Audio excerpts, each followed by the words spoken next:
Let's continue reading from Exodus chapter 8.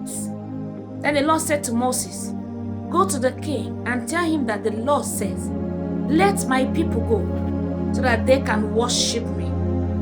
If you refuse, I will punish your country by covering it with frogs. The Nile will be so full of frogs that they will leave it and go into your palace, your bedroom, your bed, the houses of your officials and your people, even into your ovens and baking pans. They will jump up on you, your people, and all your officials." The Lord said to Moses, "Tell Aaron to hold out his walking stick over the rivers, the canals, and the pools, and make frogs come up and cover the land of Egypt." So Aaron held it out over all the water, and the frogs came out and covered the land. But the magicians used magic, and they also made frogs come up on the land. The king called for Moses and Aaron and said, "Pray to the Lord to take away these frogs, and I will let your people go, so that they can offer sacrifices to the Lord." And Moses replied, "I will be glad to pray for you. Just set the time when I am to pray for you, your officers, and your people.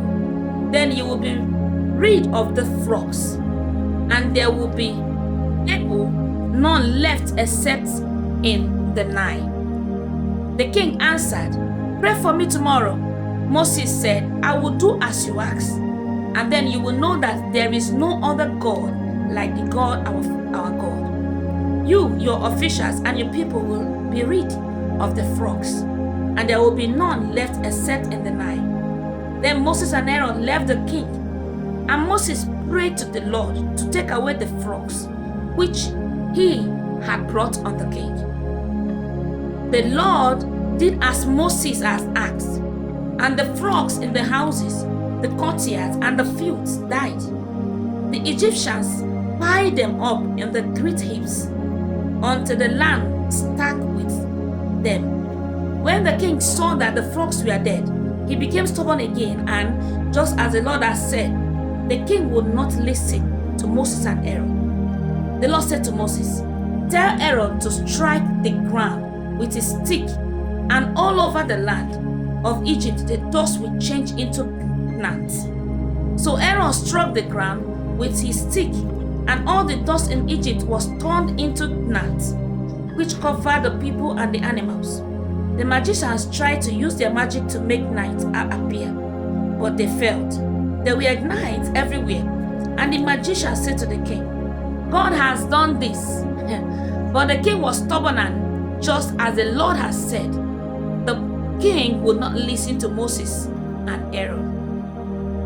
The Lord said to Moses, "Early tomorrow morning, go and meet the king as he goes to the river, and tell him that the Lord says, 'Let my people go, so that they can worship me.' I warn you that if you refuse, I will punish you by sending flies on you, your officials, and your people. The houses of the Egyptians will be full of flies, and the ground will be covered with them. But I will spare the region of Goshen, where my people live, so that there will be no flies there. I will do this so that you will know that I, the Lord, am at work in this land. I will make a distinction between the people and your people. This miracle will take place tomorrow." The Lord sent great swarms of flies into the king's palace and the houses of his officials. The whole land of Egypt was brought to ruin by the flies. Then the king called for Moses and Aaron and said, "Go and offer sacrifices to your God here in this country."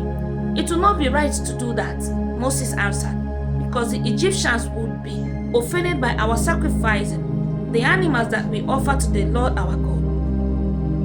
If we use these animals and offend the Egyptians by sacrificing them when they can see us, they will stone us to death. We must travel 3 days into the desert to offer sacrifices to the Lord our God, just as he commanded us." The king said, "I will let you go to sacrifice to your God in the desert if you do not go very far. Pray for me."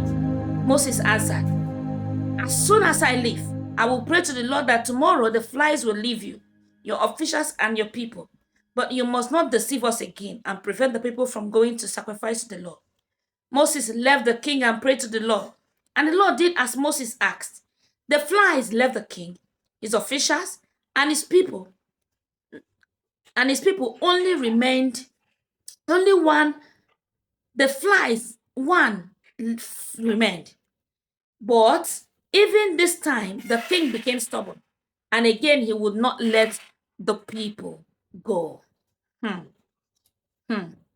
Not even a fly remained, and the king refused to let the people go. Wow, what a beautiful story. My darling, I hope you're seeing the stubbornness of Pharaoh to the people of Israel. Why not let them go? What is difficult about letting them go? I will see you in the next chapter. God bless you. The Lord keep you. The Lord guide you. You are safe. I love you.